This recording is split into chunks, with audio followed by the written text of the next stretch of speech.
Hello friends, this is Nilofar Neha Khan and welcome to our YouTube channel Shikshalaya. तो आज हम बात कर रहे थे मौखिक अभिव्यक्ति के बारे में। ये भाषा कौशल के पार्ट सेकंड है हमारा, है हिंदी पेडोलॉजी में 6th पार्ट का पार्ट सेकंड। ये हम इसलिए इससे पार्ट्स में करवा रहे हैं। पहली चीज, ये टॉपिक बहुत इंपॉर्टेंट है। इसमें से हर साल क्वेश्चंस पूछे जाते हैं और हर एग्जाम्स में पूछे जाते हैं। चाहे आप सीटेट के बाद भी अगर आप देखिए तो डीएसएसबी, केवीएस, जितने भी टेट्स होते हैं या टीचिंग एग्जाम्स होते हैं, उन सब में इससे रिलेटेड क्वेश्चंस आपसे पूछे ही जाते हैं। इसलिए मैं इसे पार्ट्स में करा रही हूँ ताकि आपके कॉन्सेप्ट क्लियर रहें और आपको चीजें समझने में ईजी रहे। तो बात करें मौखिक अभिव्यक्ति के बारे में, तो मौखिक अभिव्यक्ति मतलब कि आप अपने विचारों को सामने वाले व्यक्ति के सामने किस तरीके से पेश करते हैं या किस तरीके से रखते हैं, इसमें हम ये सीखते हैं। ठीक है, एज अ टीचर आप किस बच्चों को जब भाषा सिखाते हैं तो जरूरी है कि आपके भी जो उच्चारण है वो शुद्ध होना चाहिए, क्योंकि बच्चे जो सीखते हैं वो अनुकरण करके सीखते हैं। तो मौखिक अभिव्यक्ति बहुत इंपॉर्टेंट रोल प्ले करता है।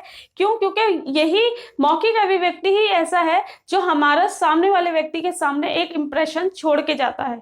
ठीक है, क्या हम क्या बोलते हैं, कैसे बोलते हैं, इससे बहुत फर्क पड़ता है। तो इसलिए जरूरी है मौखिक अभिव्यक्ति के हमें रूल्स पता हो।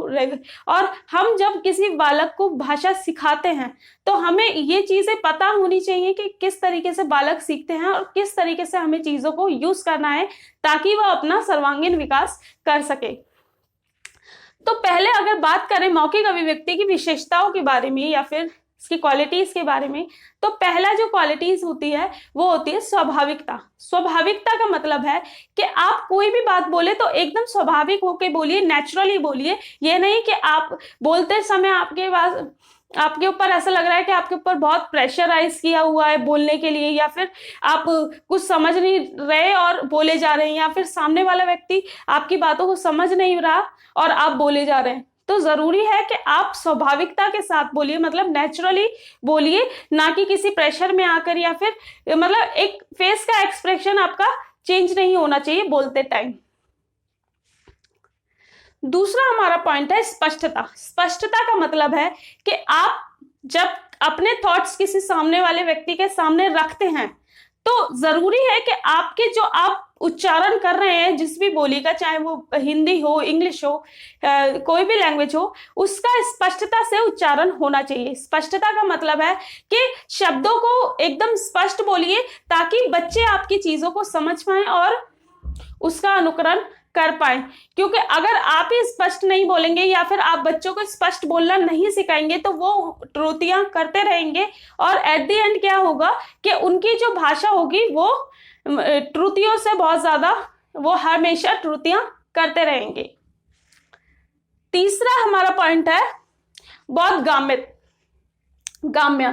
तो बोधगम्यता जो हमारा होता है, इसमें हम बात करते हैं कि एक तो आप जब भी कोई बात मतलब कोई भी बात बोलते हैं तो एकदम सरल तरीके से बोलें, और दूसरी चीज मतलब इस तरीके से आपको सामने वाले व्यक्ति के सामने रखनी है वो बात कि उसका इंप्रेशन वो पढ़ सके।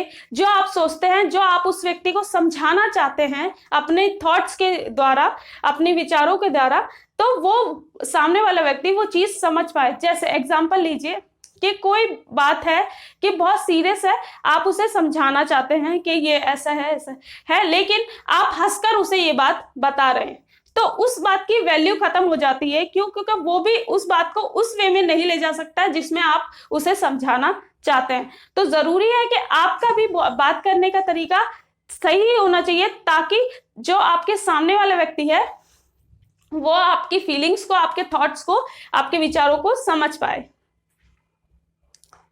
चौथा हमारा पॉइंट है प्रवाहता। प्रवाहता मतलब देखिए, एक बात देखिए, जब हम कोई भी बात बोलते हैं, ठीक है, अगर जैसे कि कोई भाषण दे रहा है, ठीक है, तो वो एक साथ ही बोलता जा रहा है, ना रुक रहा है, ना ये जान रहा है कि कोई सामने वाले व्यक्ति को उसकी बातें समझ आ रही हैं या नहीं आ रही, उसे कोई मतलब नहीं है, वो एक ही लय में बोले जा रहा है। तो इसमें क्या होता है ना कि जो सामने वाला व्यक्ति है वो चीजों को समझने में काफी डिफिकल्टीज महसूस करता है। इसलिए जरूरी है कि आप अगर कोई बात बोल रहे हैं तो बात बोलते टाइम आपका जो नेचर होना चाहिए, आपका बोलने का तरीका होना चाहिए कि आपने एक सेंटेंस बोला, थोड़ा सा 1 सेकंड का पॉज लीजिए, उसके बाद दूसरा सेंटेंस बोलिए, ताकि इतनी देर में वो व्यक्ति उस बात को समझ पाए। अब ये नहीं कि आप एक ही लय में उसे बोले जा रहे हैं।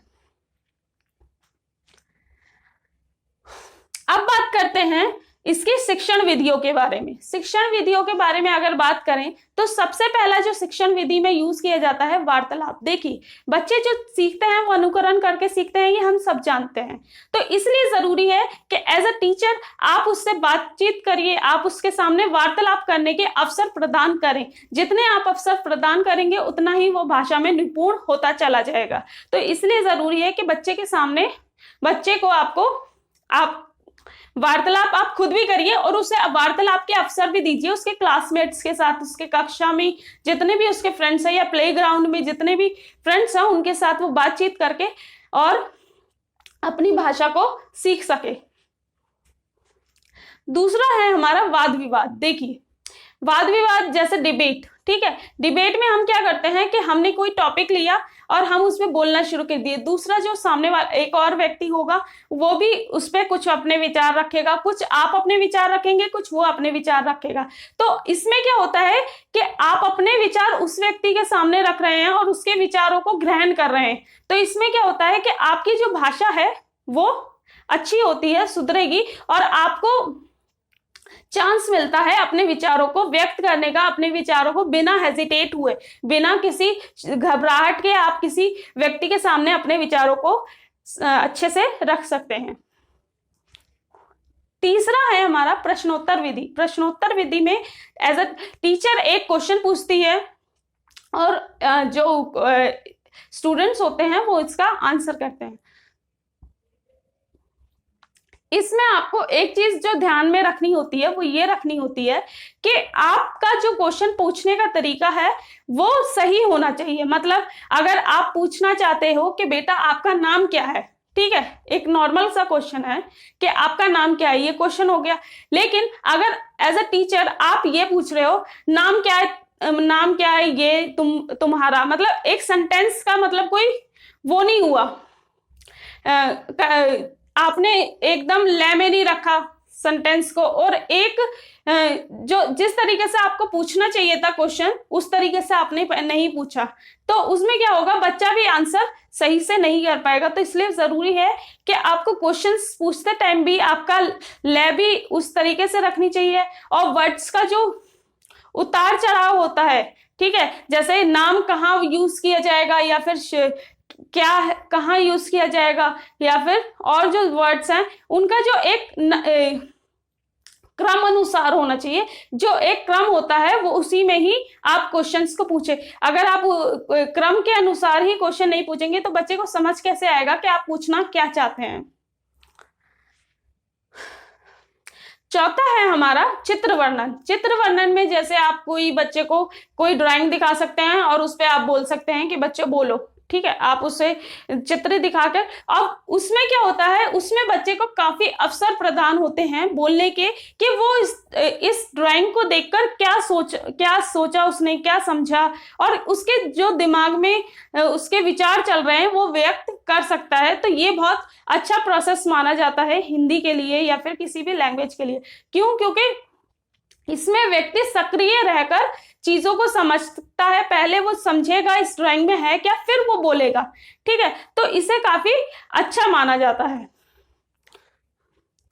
अब बात करते हैं मौखिक अभिव्यक्ति के महत्व की, ठीक है, मौखिक अभिव्यक्ति क्यों इतनी ज्यादा इंपॉर्टेंट समझी जाती है या फिर मानी जाती है। पहला पॉइंट है मौखिक भाषा ही अभिव्यक्ति का सहज एवं सरलतम माध्यम है। देखिए, जो अभिव्यक्ति मतलब जो पर्सनैलिटी होगी वो एकदम सरल, जैसे आप बोलते हैं, आप जैसे खुद को प्रेजेंट करते हैं सामने वाले व्यक्ति के सामने, वही आपका माध्यम होता है दूसरे इंसान पे आपके इंप्रेशन का। मतलब आपका क्या इंप्रेशन पड़ रहा है या फिर उसको आपके सोचने का तरीका पता चल जाता है, आपका चीजों को समझने का तरीका पता चल जाता है सिर्फ आपके बात करने के तरीके से। दूसरा हमारा पॉइंट है भाषा शिक्षा मौखिक भाषा से ही प्रारंभ होती है। देखिए, जैसे कि आप जानते ही हैं कि अनुकरण करके बच्चे सीखते हैं।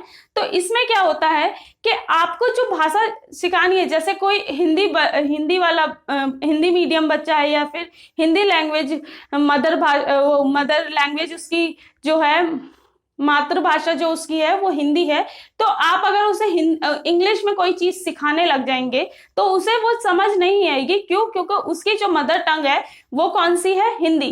तो जरूरी है कि आप जो भी लैंग्वेज उसे सिखाना चाहते हैं वो उसकी मातृभाषा में ही होनी चाहिए। तो इन बातों का आपको ध्यान रखना है आपको जब भी आप हिंदी शिक्षण करवाएंगे। तीसरा है मौखिक अभिव्यक्ति में अनुकरण और अभ्यास के अवसर बराबर मिलते रहने चाहिए। देखिए, जैसे कि आपको पता ही है कि जब भी बच्चे को आप लैंग्वेज सिखाते हैं तो उसे उतने मौखिक अभिव्यक्ति मतलब अपनी बातचीत करने के और अनुकरण करने के अवसर मिलने चाहिए।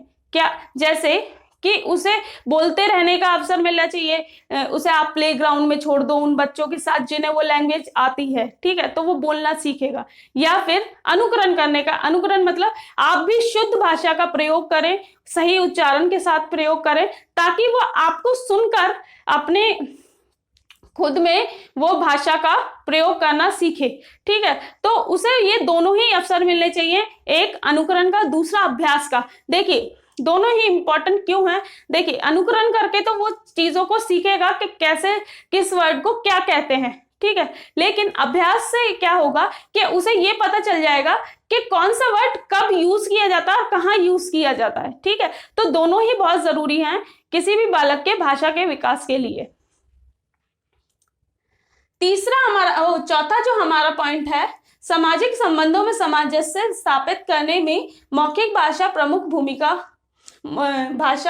भूमिका होती है। देखिए, इसमें अगर हम बात करें कि मौखिक जो आप जो बोलते हैं उससे क्या होता है कि आपके जो सामाजिक संबंध है उन्हें स्थापित करने में या फिर उनमें सामंजस्य स्थापित करने में एक अहम भूमिका कौन निभाता है? आपके बोलने, आपके बात करने का तरीका, आपके विचार और आप क्या सोचते हैं किसी के बारे में। ठीक है, तो ये बहुत इंपॉर्टेंट रोल प्ले करता है आपके भाषा शिक्षण में या फिर आप भाषा सिखाते हैं तब। अब देखिए, कुछ सावधानियां हमें बरतनी होती हैं जिनमें कि हम देख लेते हैं मौखिक अभिव्यक्ति को सिखाते टाइम। ठीक है, मतलब भाषा सिखाते टाइम जब आपको कुछ सावधानियां बरतनी होती है। बच्चों की त्रुटियों पर ध्यान। पहला, देखिए, बच्चे जब छोटे होते हैं वो अनुकरण करके चीजें सीखते हैं, तो कई बार वो चीजें अस्पष्ट सुनते हैं और उसी को ही वो सीख लेते हैं। तो इसलिए जरूरी है कि आप उनकी त्रुटियों को ध्यान में रखें और उनकी भाषा पे आप ध्यान रखें कि कोई बच्चा गलत भाषा का प्रयोग ना करे। क्यों? क्योंकि इस टाइम अगर भाषा को आप सुधार देते हैं, जैसे आप बच्चे को बता देते हैं कि बेटा इसे ग्लास को, जैसे कई बच्चे पानी को मम्मम कहते हैं या फिर कुछ भी आप एग्जाम्पल ले लीजिए, तो आप उसे करेक्ट कर सकते हैं कि बेटा इसे पानी कहते हैं। ठीक है, तो इसमें क्या होता है, स्टार्टिंग में तो आपको अच्छी लग रही होती है कि मम्मम बोल रहा है, लेकिन बाद में क्या है, ये त्रुटियां बन जाती हैं, बच्चे के भाषा विकास में ये काफी समस्याएं उत्पन्न करती हैं। तो जरूरी है कि बच्चे को स्टार्टिंग से ही शुद्ध उच्चारण करना सिखाएं। दूसरा है शिक्षक का उच्चारण। देखिए, शिक्षक और या फिर कह लीजिए परिवार, दोनों ही बहुत इंपॉर्टेंट रोल प्ले करते हैं किसी भी बालक के भाषा शिक्षण के लिए। जैसे कि बच्चा अपने परिवार से भाषा का प्रयोग करना सीखता है, वहीं स्कूल में जाकर वो उसके ग्रामेटिकल मिस्टेक्स को जानता है या फिर जो व्याकरण होती है उसकी उन्हें जानने की कोशिश करता है, पढ़ता है, लिखता है। ठीक है, तो इसमें क्या है कि पहला परिवार में ही उसका शुद्ध उच्चारण होना चाहिए बच्चे का।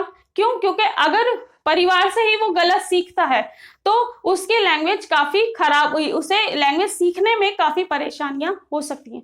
दूसरी चीज, जैसे कि आप जानते ही हैं कि आजकल तो 2.5 साल का बच्चा स्कूल जाने लग जाता है, तो एक जो बॉन्ड होता है वो उसका शिक्षक के साथ भी बहुत अच्छा बन जाता है। तो इसलिए जरूरी है कि शिक्षक का भी शुद्ध उच्चारण होना चाहिए। जैसे कि माँ बाप अगर नहीं सही, उनकी लैंग्वेज अगर नहीं है सही, तो आप उसे सिखाइए और आपका उच्चारण बिल्कुल सही होना चाहिए जो आप लैंग्वेज सिखा रहे हैं। ये नहीं कि आप सिखा उसे हिंदी रहे हैं और इंग्लिश में आप बोल रहे हो, ये नहीं होना चाहिए। आपका उच्चारण बिल्कुल लैंग्वेज के हिसाब से और बिल्कुल शुद्ध होना चाहिए।